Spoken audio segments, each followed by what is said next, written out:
Bueno, buenas tardes. Primero que nada, vamos a hablar acerca de Consys, una herramienta de preservación de consistencia o de verificación de consistencia de arquitectura para Kotlin específicamente.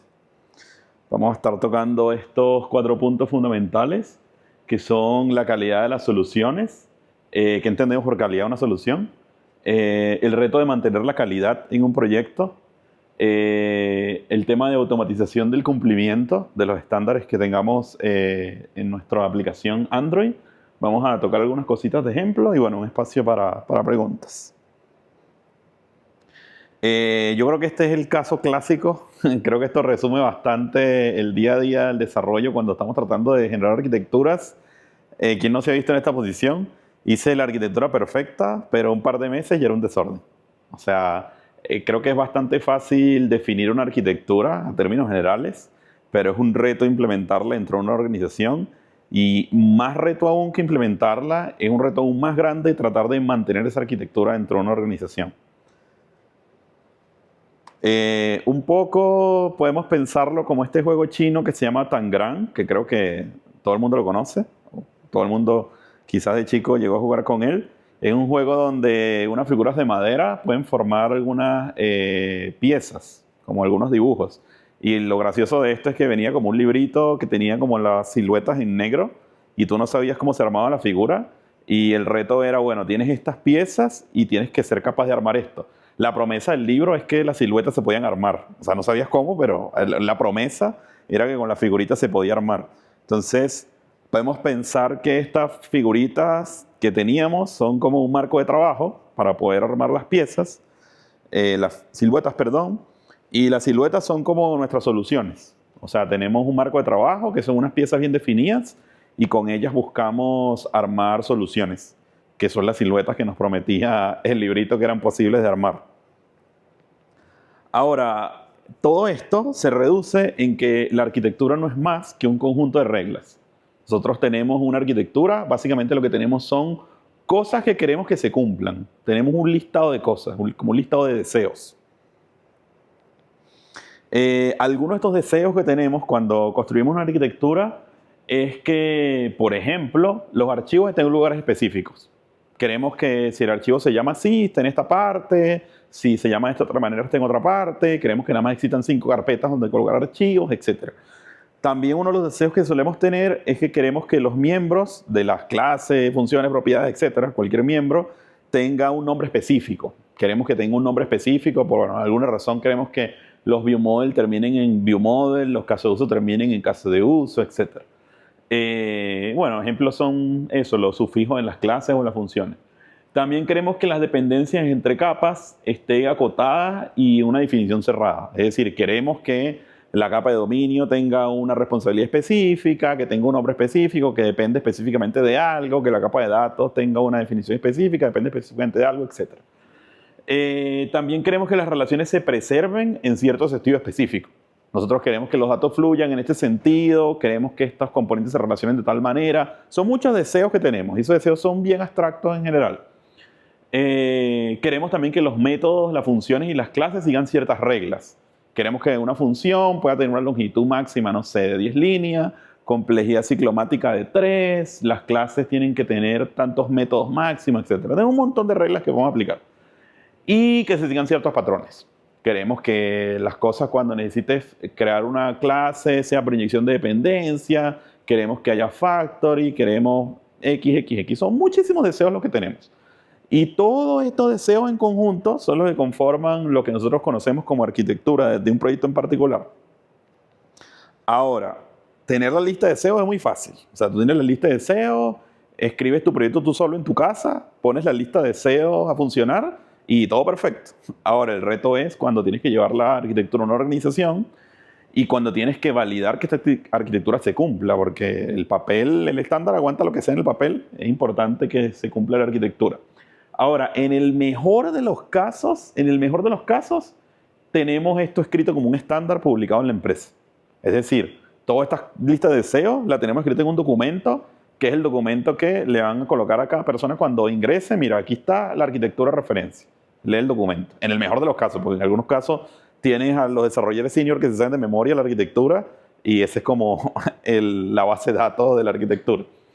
Pero bueno, lo difícil de esto es que esta lista de deseos escrita en papel no es muy útil para generar el cumplimiento. Y bueno, eso nos lleva al siguiente punto, que no es tan simple escribir el estándar como mantenerlo. Como les había comentado al principio, está la fase de desarrollar el estándar, luego está la fase de publicar el estándar que quede escrito en alguna parte, está el reto de hacerlo cumplir dentro de la organización y mantenerlo en cumplimiento. Yo creo que la parte más difícil es mantener el cumplimiento. Creo que es un reto gigante, tratar de mantener el cumplimiento. En general, podemos tratar de irnos un poco más arriba y tratar de entender qué es esto de las soluciones, qué es esto del cumplimiento. Y yo lo quise traer en 5 niveles y en 3 como categorías. Cuando nosotros queremos armar una arquitectura y queremos revisar más o menos cómo está nuestro nivel de madurez a nivel de soluciones. Tenemos 5 niveles de madurez, donde el nivel 1 es no tenemos nada estandarizado. Acá todo el mundo hace las cosas como salgan, si funciona, funciona. Tenemos el nivel 2, donde tenemos una plantilla de proyecto, porque a veces las empresas tienen más de un proyecto, las empresas grandes tienen más de una aplicación, entonces, bueno, tienen la plantilla de cómo armar un proyecto Android, la plantilla de cómo armar un proyecto iOS. Ese sería el nivel 2 de madurez.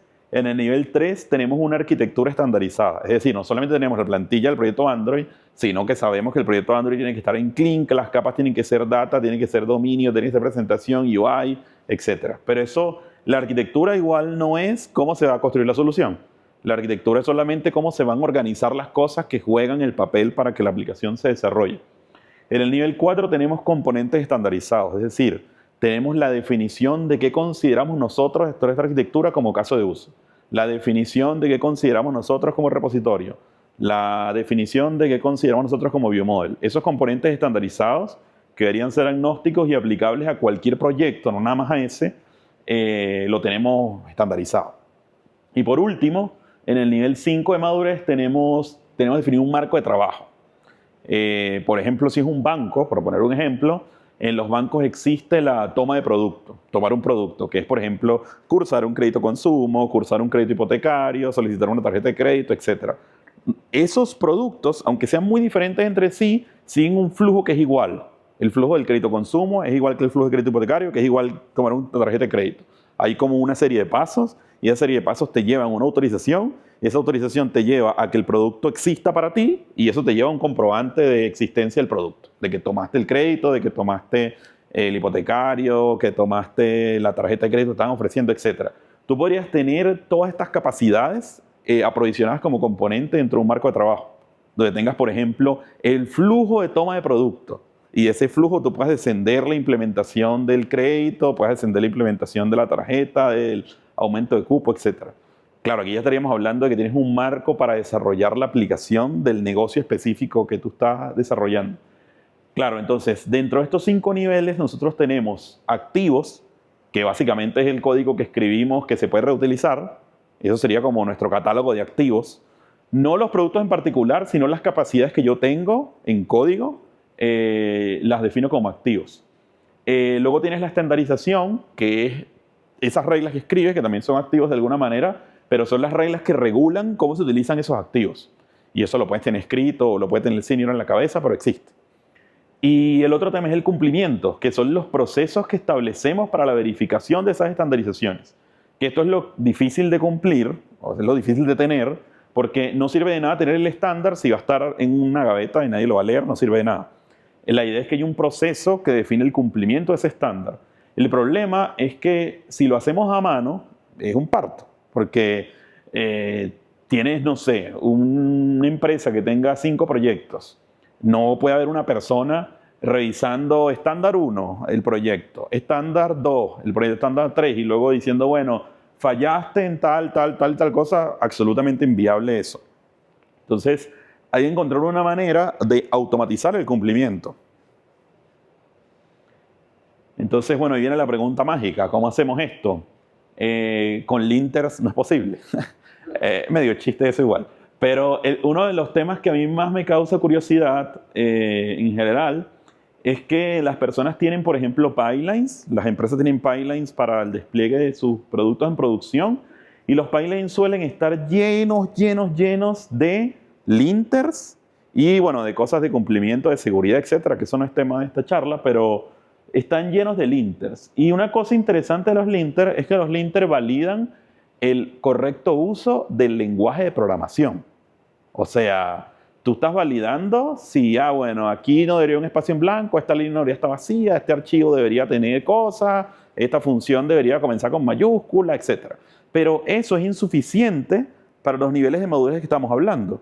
Porque los niveles de madurez que estamos hablando de las soluciones no hablan nada de los lenguajes de programación. Los lenguajes de programación puede ser cualquier lenguaje. El tema es qué activos tengo, cómo los regulo. ¿Qué marco de trabajo tengo? ¿Cómo lo regulo? ¿Qué plantillas tengo? ¿Cómo las regulo? Y los linters no me ayudan a eso. Ningún linter me ayuda a eso. Los linters me van a ayudar a cómo el lenguaje de programación es bien usado. No estoy diciendo que no deberíamos tener linters, sino que los linters son insuficientes para generar cumplimiento de arquitectura. Entonces, aquí es donde aparece una herramienta mágica para resolver este problema en Android particularmente, aunque existen muchos tipos de herramientas como esta, hay herramientas que tienen mucha más escala. La verdad estoy trayendo Consys a la conversación porque estuvimos haciendo un piloto en el banco, pero al final hay otras herramientas que tienen más alcance porque la visión de solo ver Android es también un poco reduccionista, hay que tener una visión un poco más amplia para proyectos grandes. Pero Consys es una herramienta que cumple con todo esto que estamos hablando, cumple con la capacidad, o tiene la capacidad de cumplir con todas estas cosas que hemos estado hablando. Y bueno, ¿pero qué es Consys? Consys es un linter estructural. Puede hacer aserciones programadas sobre la arquitectura del proyecto. Es decir, podemos construir test unitarios de comprobación de arquitectura. Tiene capacidades de aserción sobre programación orientada a objetos. Es decir, podemos hacer como una especie de reflexión sobre lo que tenemos en el proyecto y hacer aserciones sobre la reflexión. Esto es una capacidad tremenda porque nos permite que el código se pueda autoanalizar a sí mismo para ciertas cosas que programemos. Es compatible con pruebas unitarias en JUnit y en Kotes, es decir, que podemos escribir las reglas de Consys utilizando JUnit. Es compatible con KMP, interesante, puede correr en KMP. Y se puede ejecutar como tarea de Gradle, muy interesante para sus debugs, porque quiere decir que pueden integrar Consys dentro de los pipelines que tengan. Súper útil que esté en Gradle porque se puede ejecutar de manera desacoplada al proyecto. Entonces, ¿qué nos permite hacer Consys o qué capacidades tiene Consys? En general tiene estas dos capacidades y yo creo que con eso es más que suficiente para lo que necesitamos hacer.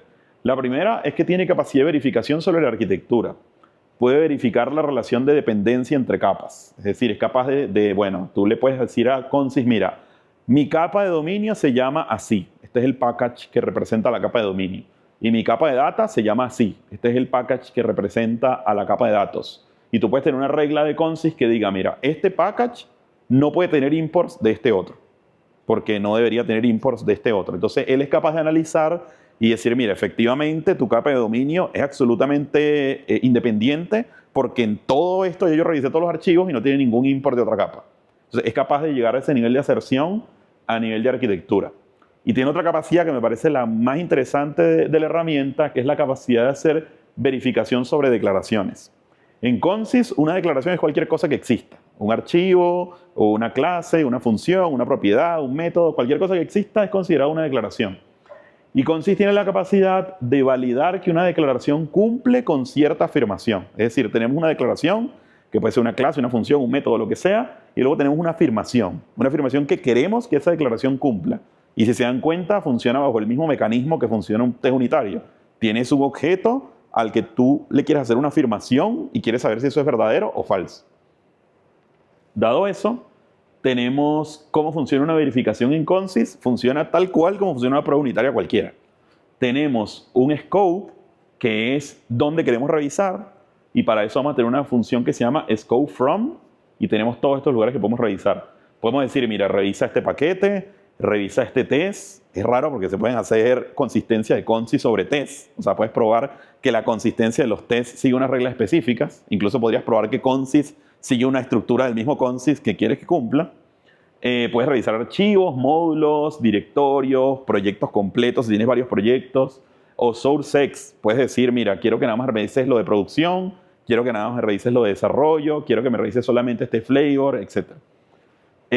Luego que le decimos a Consys dónde revisar, le decimos, mira, este es el package, quiero que revise, o este es el proyecto, tenemos que revisar. ¿Qué queremos que revises? Y ahí tenemos unas funciones que forman parte de Consys como herramienta, del API de Consys, donde tenemos funciones que hacen referencia al grupo de elementos declarativos que están dentro del proyecto. Por ejemplo, clases hace referencia a todas las clases dentro de este scope. Interfaces hace referencia a todas las interfaces dentro del scope que mencionaste. Object a todos los objects, properties a todas las properties y declaration, todo el mundo. Todo el mundo por su tipo. Y una vez nosotros tengamos ese grupo de cosas a la que queremos hacer la aserción, entonces ya tenemos el assertion. Lo interesante de los assertion en Consys es que son Kotlin Collections. ¿Qué quiere decir esto? Que siguen todo el estándar de funciones de Kotlin para las colecciones. Tiene el filter, el map, el zip y todas las operaciones que tienen los collections en Kotlin. Una vez nosotros tenemos el listado de declaration, los declaration tienen aserciones puntuales. Por ejemplo, hacer true y te da un lambda para que tú escribas ahí lo que tú quieres. Y obviamente te entrega el it para que tú digas it name igual a bla bla bla o it superclass igual a tal cosa y ahí puedes escribir tú la regla linterna. En general lo que vas a tener es un conjunto de reglas que te dicen, mira, en este scope quiero que las clases cumplan con XXXX. En este scope quiero que los objetos cumplan con XXXX. Y así tú puedes tener todas las reglas que tú quieras, que cuando tú ejecutes la tarea de Gradle para Consys, él va a correr todas esas reglas y como son test unitarios, habrán reglas que pasen y otras que no pasen. Entonces vas a tener tu reporte genérico cuando corres test unitarios en Android, donde te dice, mira, acabo de correr 70 casos de test unitario y de los 70 casos se aprobaron 65 y estos 5 fallaron. Y te dice, mira, falló el caso 1, el caso el otro caso, y ahí obviamente el desarrollador verá por qué falló y corregirá el problema.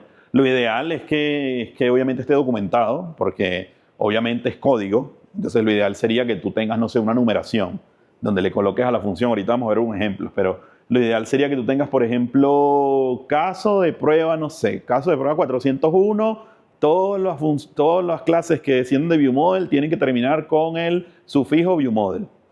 Entonces que tú tengas eso documentado. Caso 401, un Excel, no sé, un Word, algo donde el desarrollador pueda ir a ver que el caso 401 corresponde a una cierta descripción específica.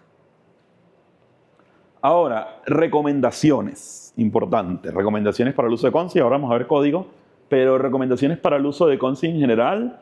Debería ser un solo caso de prueba por regla. Podemos tenerla por el principio de responsabilidad única. Podemos tener la tentación increíble de querer escribir todo un montón de cosas en un solo caso de uso un caso de prueba, pero el problema que tiene hacer eso es que como es un test unitario, si esa prueba falla, tú necesitas saber por qué falló. Y la única manera de saber por qué falló es que haya una sola razón de fallo. Si tú escribes 5 reglas en un solo test, lo que va a pasar es que cuando falle no sabes cuál de las 5 reglas fue la que violaste. Entonces, importante, un solo caso de prueba por regla.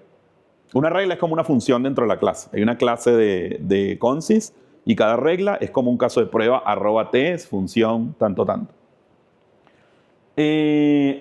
Otra cosa importante sería tener un módulo de test exclusivo para Consys. Porque podemos tener, por ejemplo, un módulo de test que tiene los test unitarios del proyecto, tiene los tests de interfaz gráfica, tiene test de integración, etc. Pero esos tests están orientados hacia el producto. Estos tests de Consys están más orientados hacia la conservación de la consistencia del proyecto. Entonces tiene como una razón de ser diferente. Y para no entremezclar todo, lo ideal sería que se cree un módulo de test separado que sea solamente con el objetivo de contener las reglas de Consys. El tercer punto es que ojalá tengan nombres descriptivos. Tengan nombres descriptivos las reglas, porque de nada nos sirve tener una función que se llame HHHH, no se sabe para qué sirve esa función, que señalen lo que se espera que se cumpla. Y como son test unitarios, se van a escribir con comillas simples, por lo que podrías escribir literalmente en inglés la frase verbal que representa al test. Y por último punto, agrupar los casos de prueba que guardan relación en clases. Como son test unitarios, hay una clase global que se llama, qué sé yo, ViewModel Test. Y ahí vamos a tener todos los casos de prueba de los ViewModel que queremos que los ViewModel sigan. Entonces tenemos ViewModel Test o ViewModel Consist Check, no sé, el nombre que le quieran poner. Entonces tenemos la función 1 que tiene la regla 1 de los ViewModel, la función 2 que tiene la regla 2 de los ViewModel y así. Y podemos agrupar por relación lógica las diferentes reglas dentro de una clase específica. Así podemos tener muchas clases. Ahí tengo una pregunta entonces. Tú al inicio dijiste que solo un caso de prueba por regla. Eso quiere decir que, o sea, es cada función que representa un caso debe solamente limitarse a predicar un aspecto particular.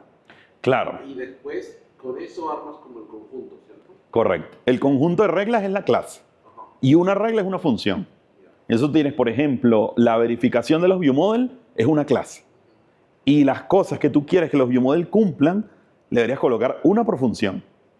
Para tener garantías de que cuando falle una regla, sepa, falló el test de ViewModel por la regla número 5. ¿Qué dice la regla número 5?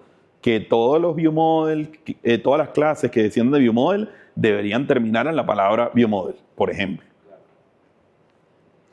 Y bueno, ahí, en vez de preguntas, vamos a pasar a revisar algo de código que tengo acá de ejemplo. Vamos a poner esto en grande.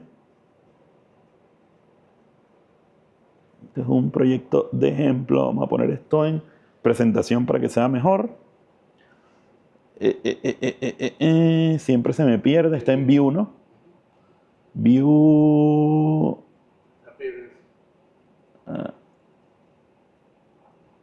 se me fue. Experience, Enter Presentation Mode. Ya. Ok. Entonces... bueno, lo malo es que aquí no se me ve el buscador como de... el explorador de archivos. ¿Puedes doble mayúscula? Sí, claro, pero yo quiero empezar a meter cambios para que se vea cómo se rompe. Bueno, pero podemos revisar aquí igual. Vamos a revisar acá algunos ejemplos. O sea, igual con Command 1 haces aparecer el panel de proyecto. Ya, bueno. Yo acá lo que hice fue primero crearme una clase abstracta base que básicamente tiene como variables el package name y el scope. El scope se crea a partir del package name. Básicamente yo aquí me creé los packages que quiero que conformen a mi proyecto de Android. Quiero que el proyecto tenga estas capas que son DI, que va a llevar el package.di, dominio que va a llevar .domain, presentation que va a llevar .presentation, data.data, UI.ui y navigation.navigation. Ojo que esto me lo creé yo simplemente como un helper para saber cuáles son las capas que yo voy a permitir que existan dentro de mi conjunto de reglas. Esto no es algo de Concis, sino algo que yo creé simplemente para tener como un orden de cuáles son las capas que yo voy a permitir. Claro, la idea acá es que yo luego pueda descender de esta clase abstracta para crear las reglas de cada capa. Acá yo decidí, es una decisión de arquitectura, no es nada que tenga que ser así, yo decidí que iba a tener un test por cada capa. Y dentro de la clase que define a ese conjunto de reglas para la capa, voy a tener todas las cosas que quiero que esa capa cumpla. Esas son las agrupaciones de las que hablamos. Claro, esas son las agrupaciones de las que hablamos. Entonces, claro, si yo, por ejemplo, voy a Base, acá yo tengo como unas cosas generales, de uso general. Yo llame al package principal main, pero se puede llamar cualquier cosa, pero yo lo que sí llamo main. Ese es como el package que representa el proyecto en su totalidad. Esto finalmente es el scope. Yo lo que hago es decir, bueno, scope sobre este package. Acá yo tengo algunas reglas, las voy solamente a cerrar primero para que las veamos todas por arriba y luego podemos entrar a ver algunas. Fíjense que son test unitarios, por lo que yo puedo correrlos todos o individualmente. Y fíjense también que aquí utilizo comillas simples, porque como son test unitarios, tengo permitido escribir esto como texto y no como nombre de función. Acá tengo estas 4 reglas que dicen las capas de Clean Architecture deberían tener la dependencia correcta. Ahorita vamos a ver qué hace esa regla por dentro. Tengo otra regla que dice los packages solamente deberían ser data, dominio, presentation, DI y UI. O sea, quiero restringir al desarrollador a que solamente puedan existir esos packages. Tengo otra regla que dice que todas las clases que extiendan de throwable tienen que llevar el sufijo exception. Y tengo otra regla que dice que las funciones que sean composable deben residir en el package de UI o en presentation. No pueden residir en otro sitio. Entonces vamos a ver cómo se ve una regla de Consys por dentro. Esta es la primera, que es la capacidad que les comentaba de aserción sobre arquitectura. Acá Consys permite, sobre el scope, llamar a la función assert architecture y permite definir mis capas. Aquí yo defino el dominio como un layer. Esto es un modelo de Consys, donde yo le digo, mira, esta capa se llama dominio y viene definida por este package, por el package.domain, que yo lo tengo definido en la otra clase. Acá tengo definido presentation y data. Y luego aquí tengo estas funciones bastante amigables que hacen la aserción sobre cómo debería ser la dependencia. Fíjense que aquí yo tengo domain, que es un layer, y tiene la función depends on nothing para decir que, bueno, el dominio no debería depender de nada. ¿Qué hace esta función por dentro? Lo que hace por dentro es ir a ver los imports de los otros paquetes y ver que no tenga imports domain de los otros paquetes. Y si eso pasa, entonces la aserción pasa, por lo cual el test unitario pasa. Si no pasa, excepción falla. Luego tengo que presentations debe depender de dominio y que data también debe depender de dominio. Esta es una capacidad de Consys, hacer aserción sobre la arquitectura, sobre solamente las cosas estructurales. Pero lo más interesante de Consys no es esto particularmente, sino es la capacidad de aserción sobre declaraciones. Es decir, poder probar afirmaciones que tú tienes o deseos que tú tienes sobre cosas. ¿Y sobre qué cosas? Sobre cualquier cosa. Sobre propiedades, sobre clases, sobre métodos, sobre funciones, sobre lo que te dé la gana de probar. Entonces, acá vamos a ver, por ejemplo, el test que valida que solamente existan los packages data, domain, presentation, DI y UI. Y bueno, aquí hay un poco de Kotlin, porque lo interesante de Consys es que te da la capacidad de escribir en Kotlin las reglas, por lo que tienes todas las ventajas de estar en Kotlin, que es una capacidad que, por ejemplo, los linter no te provisionan, porque en los linter se programan con un YAML que tiene unas cuestiones que están súper cuadradas y no te da capacidad para introducir lógica. Acá utilizamos una función que se llama declaration of. Bueno, Consys, naturalmente, como está 100% en Kotlin, es muy funcional, bastante declarativo. Entonces tenemos el scope y tenemos esta función que dice declaration of, y Consys tiene, para cada tipo de cosa que se puede hacer aserción, tiene un tipo de clase o un tipo. Para las declaration, para los package declaration, perdón, tenemos KO package declaration, que representa a todos los packages de ese scope. Y aquí tenemos la capacidad de decir si incluye nested o no, es decir, si incluye los que están abajo de ese package o nada más quieres lo superficial. Acá le damos falso para que nos obtenga solamente los packages que están a nivel más alto. Entonces luego recordemos que las aserciones declarativas retornan colecciones de Kotlin. Entonces este declaration of nos va a retornar todas las declaraciones de paquetes. Y luego allí nosotros podemos hacer filter, map, lo que sea de los collections de Kotlin. Entonces luego aquí tenemos un filter donde decimos, bueno, quiero que me tome solamente las cosas que no estén dentro de test, y que el nombre de ese paquete le remuevas el prefijo que está por delante, porque el nombre completo del paquete es cl.ejemplo.application.domain. Le remuevas esa parte y luego quiero que me diga si el punto que sobró, porque es .data, .domain, está en la posición 0. Eso lo que va a hacer es que me va a dar el último pedacito del package. Y luego la aserción. Aquí viene la aserción. Ya tengo mi collection, que es como mi objetivo, el destino donde yo quiero hacer las aserciones. Ahora ejecuto la aserción. Hacer true. Quiero que de la lista de paquetes permitidos, el nombre que yo tengo esté contenido. Es decir, que aquí, en el id name, va a llegar el nombre de los paquetes que está recibiendo Consys. Yo lo que voy a probar es que esté en esta lista, que estos son los permitidos. Los permitidos son data, DI, dominio, presentation, UI, navigation. Si no está acá, este test falla. Entonces, un ejemplo sería crear un paquete que no esté acá. Voy a correr el test ahora para que vean que funciona. y luego vamos a crear un archivo en un paquete que no debería existir para que vean cómo falla. Mira, aquí vemos que el test se ejecutó, no tiene nada del otro mundo esto, funciona como un test unitario vulgar, común y corriente.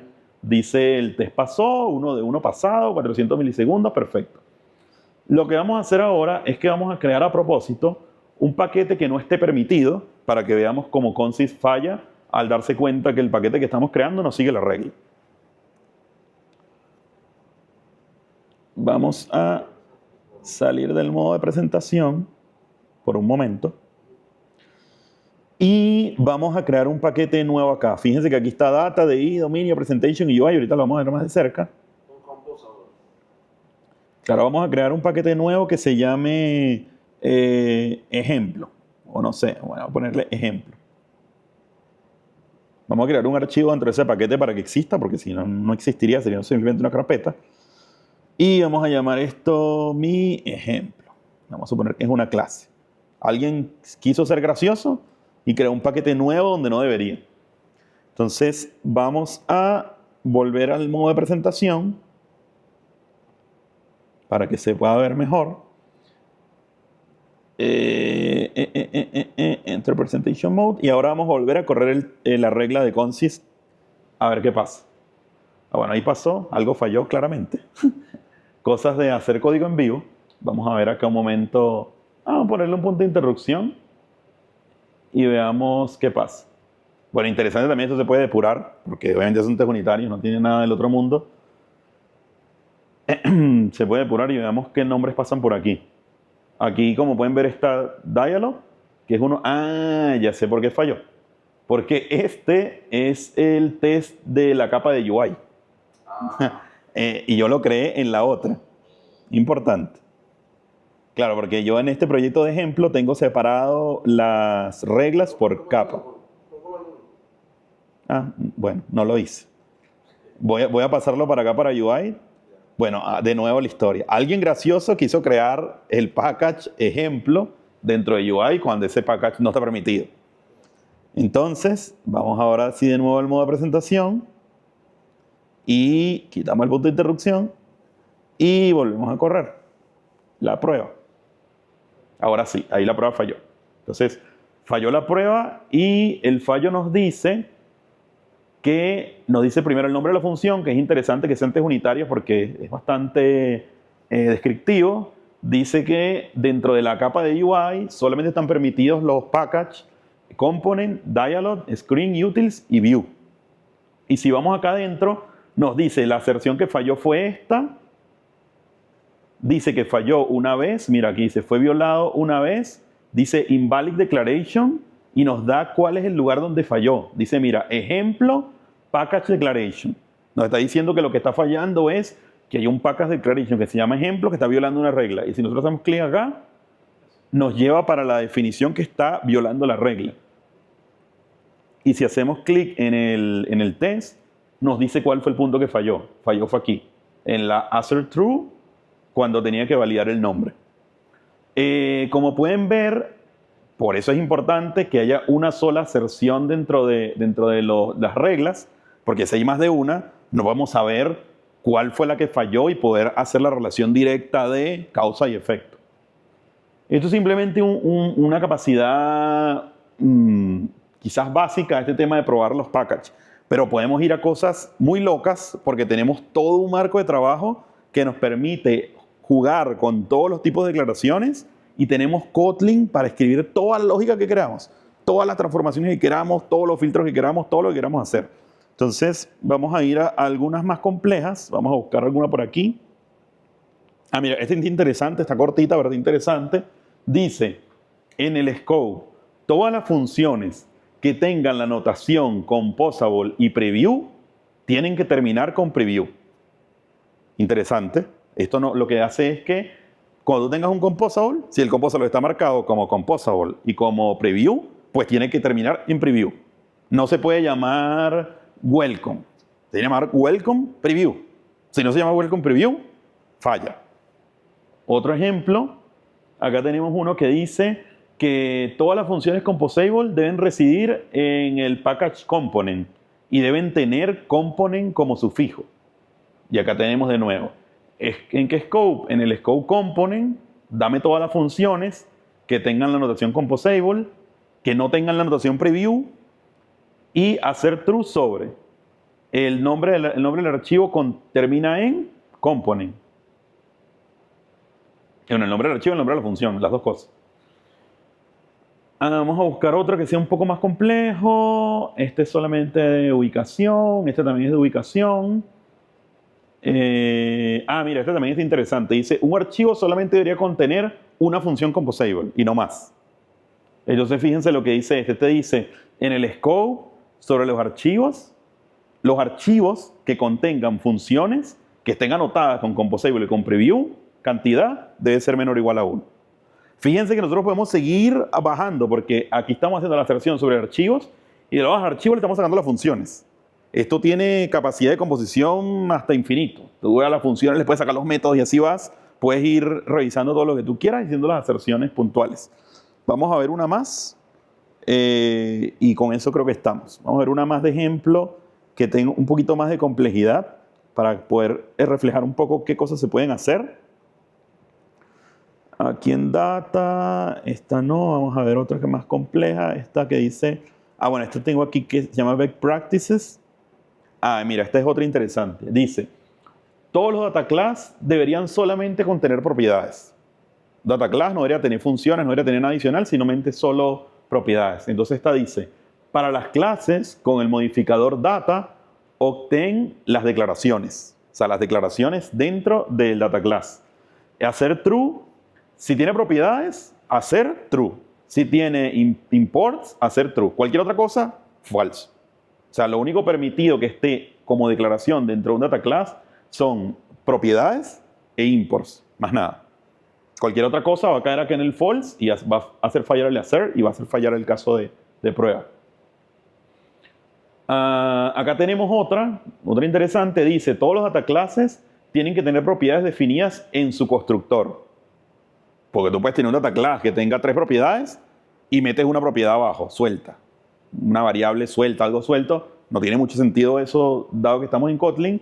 Y decimos, bueno, sobre todas las clases que sean de tipo data class, dame las propiedades y que todas esas propiedades estén definidas en el constructor. Esta está interesante, un poco más compleja, no la vamos a leer, pero solamente quiero que vean la capacidad que tiene la herramienta. Dice, las propiedades deben ser declaradas antes que las funciones.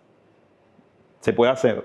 ¿Cómo lo hacen? Obtienen el índice de la última propiedad, obtienen el índice de la primera función y luego ven el orden. Si una cosa está más arriba que la otra, entonces están al revés y viceversa. Y por último, bueno, también se pueden hacer cosas que los linters hacen, como no están permitidos los archivos vacíos. Que fíjense que esto no tiene nada que ver con Consys, es algo de Kotlin, donde simplemente agarramos el texto del archivo y decimos isempty. Y otra cosa importante, esto pasa mucho, que el IDE nos los marca en verde, que el package name debe hacer match con la ruta del archivo. Y bueno, es un poco lo que les quería contar. La capacidad son infinitas. Lo ideal sería que nosotros tengamos el estándar y el estándar lo tengamos automatizado en Consys, el 100%. Si yo tengo 100 reglas escritas en un documento o 100 reglas en mi mente, yo debería empezar a pensar en cómo agarro esas 100 reglas y las escribo en Consys, o me saco las 100 reglas de la mente y las escribo en Consys. No tienes que escribir las 100 reglas de golpe, puedes escribir de manera escalonada. Lo interesante es que luego puedes ejecutar el grupo de test de Consys. Hay una tarea de Consys que, bueno, pueden revisar luego la documentación de Consys. Hay una tarea de Gradle que te permite ejecutar todas las reglas de Consys que estén en el proyecto y eso lo podrías tú integrar en el pipeline o incluso en el pre-commit o cuando se abre el pull request, el merge request, y ahí tendrías ya la capacidad de analizar el cumplimiento dentro del proyecto para una arquitectura y que ya no sea un parto tener que cumplir, de hacer cumplir el estándar como tal, que no sea como letra muerta. Eso.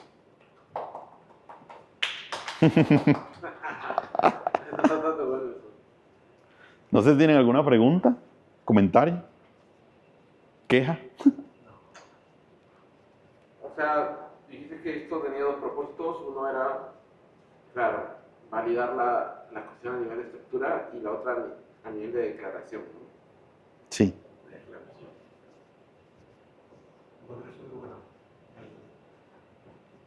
Sí, estaba pensando que cuando tú tenías un slide donde estabas colocando como todas las funciones y vi la de sources y se me vino justamente los sources de Kotlin Multiplatform. ¿Sí? Claro. Sí. De hecho no tienes por qué. Una de las cosas que más le preocupa a los negocios, si tú le presentas esto a alguien de DevOps o de arquitectura, es bueno, pero no me vas a reventar todo el proyecto y vamos a tener que hacer cumplimiento del 100% de las cosas. Porque si no integramos el pipeline, bueno, puedes empezar con packages específicos. Ese es un buen punto. Se puede establecer como... Claro, bajas el scope, porque Consist te permite ejecutar sobre un scope. Entonces, vamos a comenzar solamente sobre esta primera capa, que es la que vamos... Bueno, bajas el scope, pones la lupa solamente en esa capa. O solamente en ese source. Quiero que nada más funcione para este source específico. Pues pones el scope en ese source específico. O sea, si yo quisiera que, por ejemplo, un código nuevo estuviera sujeto a esas reglas, tendría que configurar a nivel de sources como... Sí, o podrías aprovechar. Es que puedes hacer cualquier magia negra porque tienes acceso a Kotlin. Entonces, podrías, por ejemplo, ir a ver la fecha de modificación del archivo. Porque cada cosa, si tú tienes, por ejemplo, un KO declaration, ese KO declaration tiene un file asociado. Y ese file tiene un path. Y ese path lo puedes construir un file de Kotlin con eso y sacarle la fecha. Porque aquí la capacidad brutal que esto tiene es que corre sobre Kotlin. Entonces, todas las cosas que tienes de Kotlin las puedes utilizar acá. Todo lo que tú quieras, todo. Qué bacán está eso. Bueno. Era una herramienta similar, pero para iOS. Hay una herramienta similar para todo, que cumple todos los casos de uso, pero es bien complejo. Es bien complejo. Puedo hacer como un súper resumen. Lo que pasa es que íbamos a entrar en cosas de teoría, pero ¿qué pasa? ¿Cómo hacen esto por detrás? Lo que sucede es que todos los lenguajes que son compilados o interpretados tienen una representación intermedia que se llama AST, Asyntax Syntax Tree. Y eso es como que todo lo que tú programaste, los if, todo eso, se monta como un árbol. Y ese árbol es lo que esto revisa. Básicamente hacen una exploración del árbol en profundidad.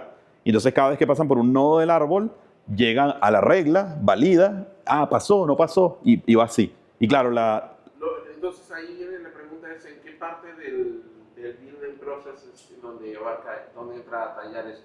Claro, depende de la herramienta. Pero por ejemplo, Consist lo va a hacer cuando se está ejecutando el test. Va a revisar todo. Pero herramientas más amplias, por ejemplo, SonarQube, tiene esta capacidad para hacerlo, pero lo hace a través de plugins para el lenguaje particular. Y lo que hace SonarQube es que agarra el AST producido por el compilador del lenguaje, por el compilador del frontend del lenguaje. Los compiladores tienen dos partes, está el frontend y el backend del compilador. El frontend es el que analiza el léxico del lenguaje y lo transforma en AST, y el backend del lenguaje es el que agarra el AST y lo transforma en el código máquina destino. ¿Qué hace SonarQube? SonarQube agarra el AST y se lo pasa al plugin del lenguaje específico.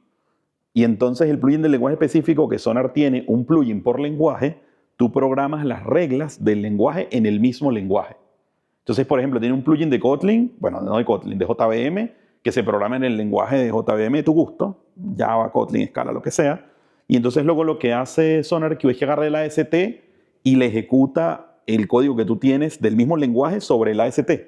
Y entonces ahí logra determinar las reglas. Pero ¿qué pasa? Que es un poquito más costoso, porque si quieres, por ejemplo, probar iOS, tienes que irte a ver el plugin de Swift de SonarQube y programar estas mismas reglas, pero en Swift. Se tiene que programar por lenguaje. Sí, por lenguaje.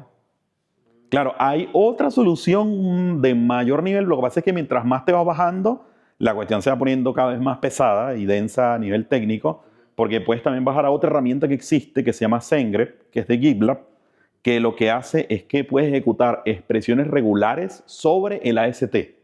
Pero ya ahí estamos yendo a un nivel muy fumado, donde, ¿qué es lo que sucede ahí? Ahí no necesitas utilizar ningún lenguaje de programación, porque tienes el AST, que es igual para todos los lenguajes, y luego tienes expresiones regulares que puedes correr sobre el AST. Pero eso va a requerir que el desarrollador entienda que es un AST, que entienda buscar en profundidad de árboles, grafos, que entienda cómo armar expresiones regulares, que entienda cómo funciona el léxico del lenguaje y muchas otras cosas. Pues ya ahí es como un nivel... No creo que una organización normal, salvo que seas Google o algo así, esté metido en ese tipo de cosas. Pero claro, ahí tendrías una solución única para cualquier lenguaje mientras el lenguaje sea compilado o interpretado, que son los que tienen AST. Claro, por ahora se pueden quedar con Concis porque es fácil y funciona en Android. Claro, también es más rápido desarrollar las reglas, sí. Ahora, obviamente, en empresas grandes, por ejemplo, en el banco, no me sirve Concis porque hay Java, Kotlin, .NET, C#, C++, un montón de cosas porque son muchas cosas, no nada más es la aplicación móvil.